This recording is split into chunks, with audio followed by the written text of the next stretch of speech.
Why avoidants shame themselves after intimacy every freaking time. Hi, my name is Rachel and I go by the pen name Salty Vixen, and I write spicy romance stories. And apparently, I'm an expert on avoidant personalities because, well, I'm avoidant and I date avoidant men.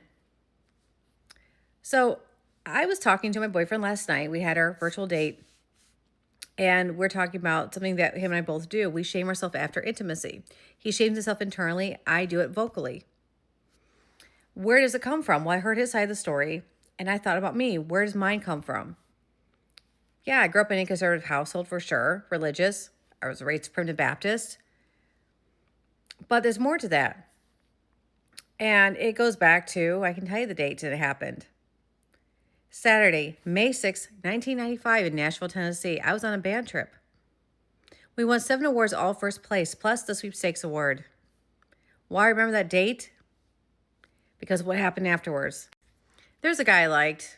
I didn't really crush on him yet. He was nice to me. We have very similar personalities. I've known him for years. We weren't besties at all. But there was something about him that I was just, I don't know, just attracted to. Of course, years later, when we reconnected, I realized we mirror each other. And so I came downstairs to the lobby with a friend who forgot her math book. And I came down and I saw him. He's talking to the band teacher and the perk teacher. And he's eating a pizza, holding a box of pizza. He's going to bring it over to the gazebo where the other percussionists were. And I decided to do something I've never done before. You're going to think this is totally lame. I asked him for a hug. Now, I've never hugged a man before. Never. I haven't kissed a man at this point. So I said, can I have a hug? Arms wide open. He's looking up and down at me. Yeah, sure. That's the way he said it. I was blushing. I felt dumb. I felt like, wow, what did I do? Because I was bullied a lot. He put the pizza in the box, gave it to the teachers, and he hugged me. Now, hug lastly, it's usually a quick thing, right?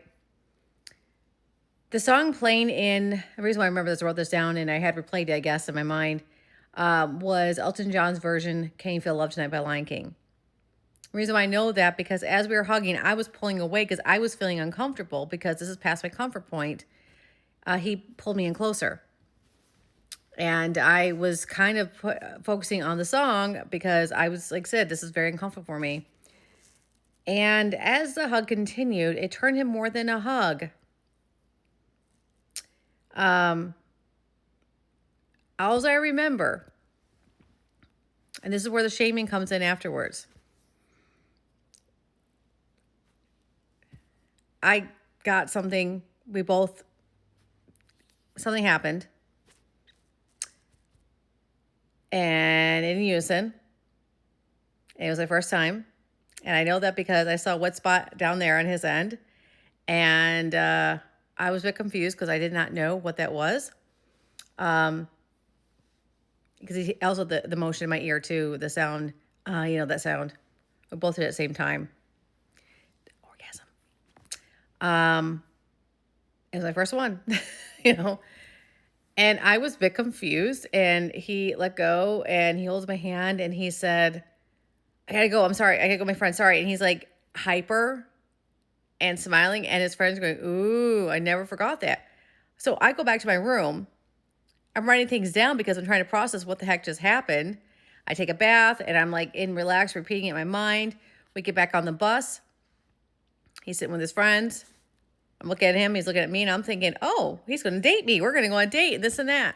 Get back to school. And some people that were going, ooh, I knew what happened. I go, what? And I was confused, right?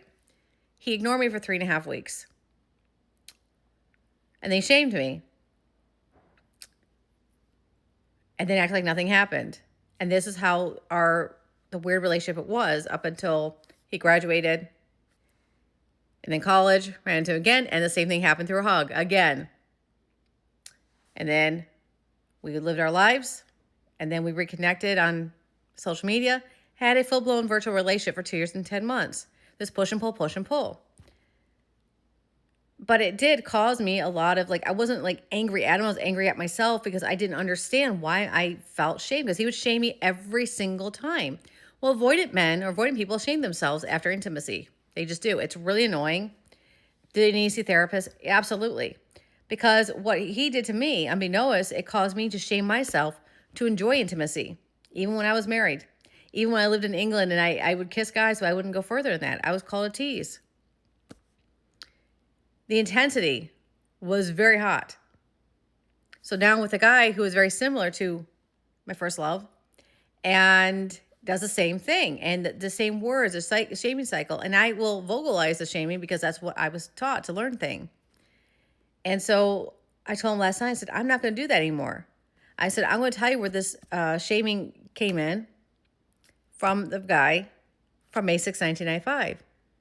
And I told him what happened. He's like, I can't believe you held on to that for that long. I said, because I didn't understand that, because he made me feel bad for enjoying myself.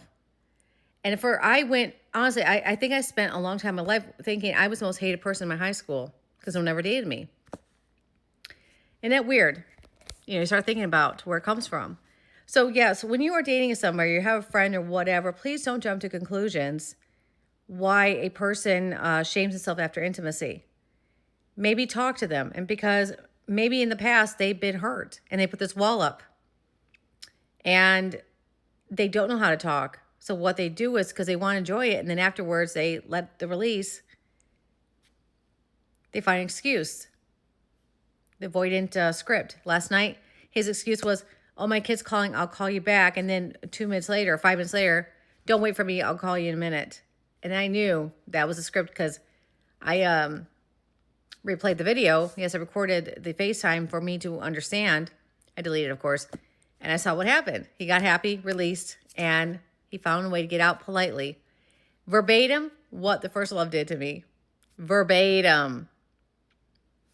And then usually afterwards he'll say, I shouldn't have done that, I'm sorry. But my guy doesn't do that much anymore. I'm the one who will put the defense up like, oh my God, I feel dirty, I shouldn't have done that. And he's like, why do you keep doing that? And it's a loop. So it's something that I've learned to heal from and understanding. Now, for you guys, like say about Salty Vixen, why, the name choosing that brand. Yes, it was because, not because of the situation, because of someone who I love dearly, who understood me. We understood each other. No one else has understood me since. Not even my ex-husband, not my family. He was the only one who actually understood me in a deeper level because of my personality. We're similar. And this guy also understands me too. So I never know what's going to happen in the future. I just go with the flow. But I have learned, being an avoidant person myself and dating an avoidant, to stop becoming anxious. The way to do that is be me.